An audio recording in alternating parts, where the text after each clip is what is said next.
రాష్ట్రంలో వాతావరణ పరిస్థితి అందుచిక్కడం లేదు. వెదర్లో అనూహ్య మార్పులు చోటు చేసుకుంటున్నాయి. రానున్న 2 రోజుల్లోనూ పలు జిల్లాల్లో ఇదే తరహా వాతావరణం ఉండొచ్చని వాతావరణ శాఖ తెలిపింది. ఓవైపు ఎండలు, మరోవైపు వడగళ్ల వాన పడే అవకాశాలున్నాయి. క్యూములోనింబస్ మేఘాలు కమ్ముకొని అక్కడక్కడ వర్షాలు పడొచ్చని తెలుస్తోంది. కొన్ని జిల్లాలకు ఆరెంజ్ అలర్ట్ను జారీ చేసింది వాతావరణ శాఖ. వచ్చే 3-4 రోజులు అధిక ఎండలు నమోదయ్యే అవకాశం ఉంది. ఉత్తర తెలంగాణ, ఈశాన్య జిల్లాల్లో ఎండ ప్రభావం ఎక్కువగా ఉండొచ్చని ప్రకటించింది. అటు కొన్ని రోజులుగా ఉదయం పూట ఎండలు, సాయంత్రానికి వర్షాలు పడుతుండడంతో రైతులు అవస్థలు పడుతున్నారు. విభిన్న వాతావరణ పరిస్థితులతో జనం ఉక్కిరిబిక్కిరవుతున్నారు.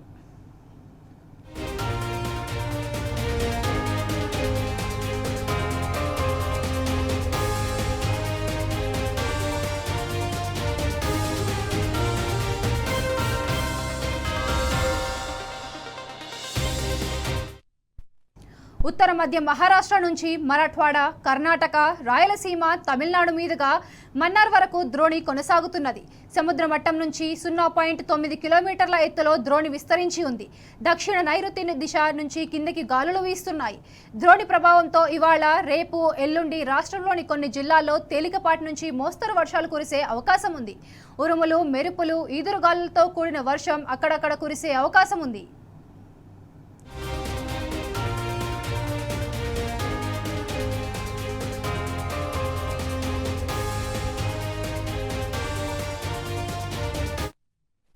ఇవాళ ములుగు, భద్రాద్రి కొత్తగూడెం, ఖమ్మం, నల్గొండ, సూర్యాపేట, మహబూబాబాద్, వరంగల్, హన్మకొండ, జనగామ, సిద్దిపేట, యాదాద్రి భువనగిరి, రంగారెడ్డి, హైదరాబాద్, మేడ్చల్, వికారాబాద్, సంగారెడ్డి, మెదక్, కామారెడ్డి, మహబూబ్ నగర్, నాగర్ కర్నూల్, వనపర్తి, నారాయణపేట, జోగులాంబ, గద్వాల జిల్లాల్లో అక్కడక్కడ ఉరుములు, మెరుపులతో కూడిన వర్షాలు కురిసే అవకాశం ఉందని వాతావరణ శాఖ తెలిపింది.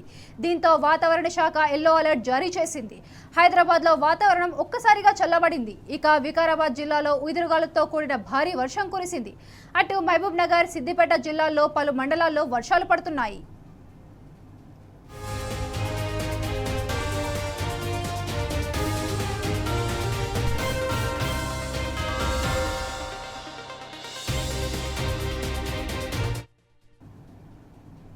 వెదర్కు సంబంధించి తాజా అప్డేట్స్ మా ప్రతినిధి అరవింద్ అందిస్తారు. అరవింద్, చెప్పండి.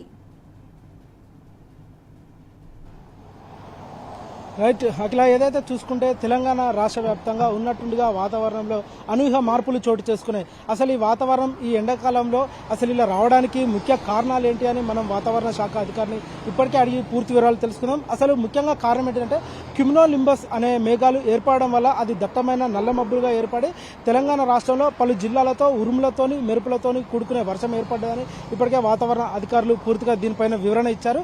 మరి ముఖ్యంగా చూసుకుంటే ఏదైతే ఈ రోజు నుండి వర్షాలు అధికంగా ఉన్నాయి, అంటే అధికంగా అంటే మోస్తారు వర్షాలు ఉన్నాయి, అంటే చిరుజల్లులతో సాయంత్రం టైంలో వర్షం పడుతుంది. ఉదయం సమయంలో ఎండలు దంచు కొడతాయి, విపరీతంగా ఉదయం సమయంలో ఎండలు దంచు కొడతాయి. అది 37 డిగ్రీ సెల్సియస్ నుండి 40 డిగ్రీ సెల్సియస్ వరకు దాటే అవకాశాలు ఉన్నాయని వాతావరణ శాఖ వారు హెచ్చరికలు జారీ చేశారు. మరి ఇప్పుడే మరి జిల్లాల వారిగా చూసుకుంటే హైయెస్ట్ గా అత్యధికంగా ఉష్ణోగ్రతలు గరిష్ట స్థాయిలో నమోదైంది నిజామాబాద్ జిల్లాలో. నిజామాబాద్ జిల్లాలో 42 డిగ్రీ సెల్సియస్ ఇప్పటికే గరిష్ట స్థాయిలో ఉష్ణోగ్రత నమోదైంది. మళ్ళీ అదే సాయంత్రం సమయంలో కూడా కనిష్ట స్థాయిలో వర్షం నమోదైంది, అంటే చిరుజల్లులతో, ఉరుములతో వర్షం పడ్డది. మరి ముఖ్యంగా చూసుకుంటే గత కొన్ని నిమిషాల ముందు అంటే కామారెడ్డి జిల్లాలో, మెదక్లో, సంగారెడ్డి, వికారాబాద్, మేడ్చల్, హైదరాబాద్, రంగారెడ్డి, నల్గొండ, సూర్యాపేట, సిద్దిపేట, జనగాం జిల్లాలో అత్యధికంగా ఉరుములతోని, మెరుపులతోని వడగళ్ల వర్షం ఇప్పటికే 1.4 సెంటీమీటర్లు నమోదైంది వర్షం తీవ్రత. మరియు తెలంగాణ అంటే హైదరాబాద్కి సెంట్రల్ జోన్ ఉన్న తెలంగాణలో చూసుకున్నా మాత్రం ఉత్తర దిశ వైపు చిరుజల్లులతో వర్షం పడింది. దక్షిణ దిశ సైడ్ పొడి వాతావరణం అనేది అసలు దీనికి కావడానికి ముఖ్య కారణాలు ఏంటి అని అంటే ఏదైతే భూమి వేడెక్కడం వల్ల వ్యాక్యూమ్ క్రియేట్ అయ్యి అక్కడ ఆకాశంలో మబ్బులు ఏర్పడి వర్షం కొట్టే అవకాశాలు ఉంటాయి.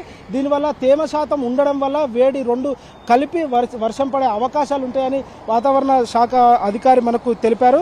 మరియు ఏదైతే ఇంతకుముందే దంచుకొట్టిన వర్షాలు వికారాబాద్లో, సంగారెడ్డిలో దాదాపు ఏదైతే ఒక రాయి సైజు ఉన్నంత వడగళ్ళు కూడా ఇప్పటికే అక్కడ కురిశాయని వాతావరణ శాఖ అధికారులు అధికారికంగా తెలియజేశారు. మరియు మినిమం టెంపరేచర్ మరియు మ్యాక్సిమం టెంపరేచర్ మెదక్లో నమోదైంది. మరియు ఏదైతే తెలంగాణ రాష్ట్రంలో ఇప్పటికే ప్లానింగ్ డిపార్ట్మెంట్ అంటే తెలంగాణ రాష్ట్ర ప్లానింగ్ డిపార్ట్మెంట్ ఇప్పటికే ప్రభుత్వానికి అన్ని జిల్లాలుగా ఏడబ్ల్యూఎస్ అంటే ఆటోమేటిక్ వెదర్ స్టేషన్స్ పెట్టారు. దీంతో ఏ జిల్లాలో ఎంత ఉష్ణోగ్రత నమోదవుతుంది, అసలు ఎక్కడ వాతావరణ మార్పులు చోటు చేసుకుంటున్నాయి, ఎందుకు వర్షాలు పడుతున్నాయి అనే దానిపైన కూడా ప్రభుత్వం ఇప్పటికే చర్యలు తీసుకున్నది. మరియు ముఖ్యంగా చూసుకుంటే ఏదైతే ఎండ దెబ్బ తాకి సన్ స్ట్రోక్ కానీ మరియు ఇతరత్ర వృద్ధాప్యులకు కానీ ఎండ తీవ్రత వల్ల చనిపోయిన వారికి అందరికీ ప్రభుత్వం కూడా 4 లక్షల ఎక్స్గ్రేషియా ఇస్తారని ఇప్పటికే అది పూర్తిగా తెలియజేసింది. మరియు ముఖ్య కారణంగా ఏంటంటే ఈ రోజు రేపు ఎల్లుండి 3 రోజులు ఉరుములతోని మెరుపులతోని వర్షం కూడుకుంటుంది. మరియు ఇంకా అధిక శాతంలో వర్షాలు కూడా సాయంత్రం సమయంలో 1 గంట నుండి 15 నిమిషాలు 30 నిమిషాలు అంటే డైనమిక్గా ఏదో ఒక సమయంలో మాత్రం వర్షము తీవ్రంగా పడే అవకాశాలు ఉన్నాయి. మరి కొన్ని ప్రాంతాల్లో కూడా ఇప్పటికే నార్మల్గా వెదర్ ఎలా ఉంటుందంటే ఒకటేసారి సడన్గా తీవ్రంగా ఎండ కొట్టడం కానీ మరియు ఒకటేసారి సడన్గా వర్షం పడడం కానీ అది ఎంతవరకు 1.4 నుండి మొదలు పెడితే 1.5 సెంటీమీటర్ల డిగ్రీ సెల్సియస్ వరకు కూడా వర్షపాతం నమోదు అవుతాయనే అవకాశాలు ఉన్నాయి. మరియు ఏదైతే తెలంగాణ ప్లానింగ్ డిపార్ట్మెంట్ ఇప్పటికే పలు జిల్లాల వారీగా వర్షపాతం ఎలా ఉందో ఇప్పటికే అన్ని రిలీజ్ చేశారు.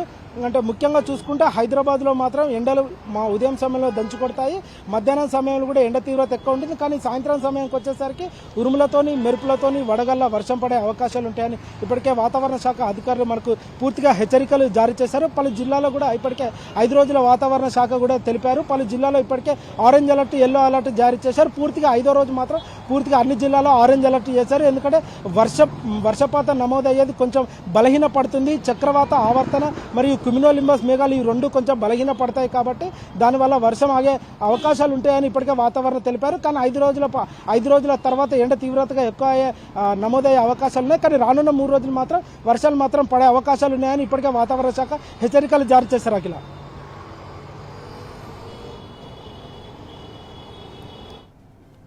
Thank you Arvind.